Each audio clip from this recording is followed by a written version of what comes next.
9711번 광역버스를 운행하는 버스기사 박상욱 씨. 경기도 고양시에서 서울 양재 시민해수까지 왕복 100km에 달하는 노선을 매일 운행하느라 피로가 만만치 않습니다. 이 9711번 버스가 오가는 길은 수도권 내 장거리 노선 중에서도 가장 긴 것으로 알려져 있는데요. 과연 얼마나 긴지 제가 직접 버스에 타서 체험해 보겠습니다. 오후 2시 고양시 차고지를 출발한 버스는 2시간 만에 종점인 서울 양재 시민해수역에 도착했습니다. 곧바로 방향을 돌려 돌아오는데 비교적 차가 적은 오후 시간대인데도 4시간 넘게 걸렸습니다. 화장실을 제때 가기 어려워 기저귀까지 준비할 정도입니다. 아까 충전소 가자마자 차 세우고 바로 이제 화장실 갔다 왔죠. 오늘은 차 안 막힌 거거든요. 이거 올림픽대로 오는 것도 그게 안 막힌 거예요. 하지만 다음 운행에 나서기 전까지 박 씨에게 주어진 휴식 시간은 고작 28분에 불과합니다.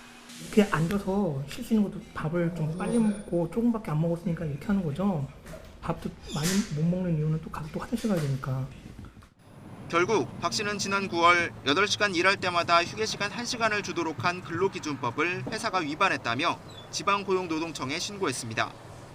하지만 시정 지시를 받은 회사가 내놓은 대책은 출근을 30분 앞당기고 퇴근은 30분 미루는 게 전부였습니다. 오전엔 첫 차 운행 전 30분, 오후엔 막차 운행 후 30분씩을 휴게 시간으로 추가한 겁니다. 근무 시간 전에 와서 쉬는 거 보통 휴식이라고 안 보죠.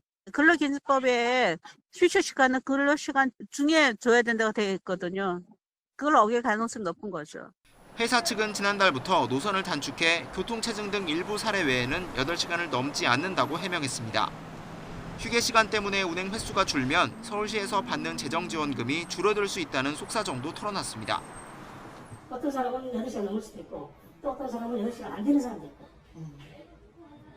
일괄적으로 딱 정하기는 어렵죠. 운행 횟수가 줄면 보장이 줄겠잖아요. 횟수가 한 번이라도 준다면. 하지만 기사들은 올림픽대로와 강변북로 등 교통체증이 잦은 곳을 오가는 노선인 만큼 휴게 시간이 더 필요하다고 말합니다. 아무래도 이 강변북로라는 데가 너무 이게 유동이 심해가지고 시간 예측이 안 돼서 때가 많아요. 갈등이 계속되는 사이 스트레스가 심해진 박 씨는 끝내 휴직을 결심했습니다. 고용노동부 고양지청은 근로계약서 등을 점검해 위법은 없는지 다시 따져볼 방침입니다. 앞서 지난 4월에는 742번 시내버스 기사들이 노선 연장 때문에 과로에 시달린다며 청와대 국민청원을 올리기도 했습니다. YTN 홍민기입니다.